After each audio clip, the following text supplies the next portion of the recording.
ఆత్మజ్ఞానంతో ఉన్న వ్యక్తి కర్మ ఫలితాల మీద ఆసక్తిని విడిచిపెట్టి ఎప్పుడూ ఆత్మయందే సంతృప్తుడై సుఖం లేదా భద్రత కోసం ప్రపంచంలో ఏ వస్తువుపైన లేదా ఏ వ్యక్తిపైన ఆధారపడడు.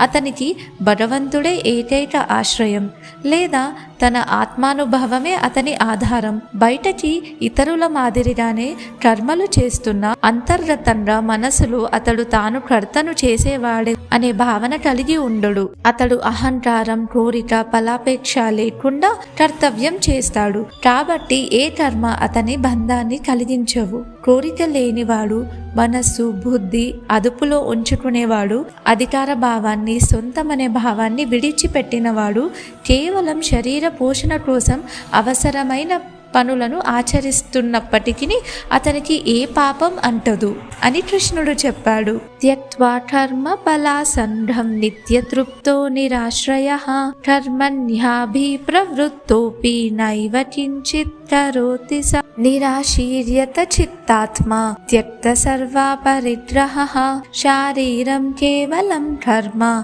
కుర్వన్నాప్నోతి కిల్బిషం.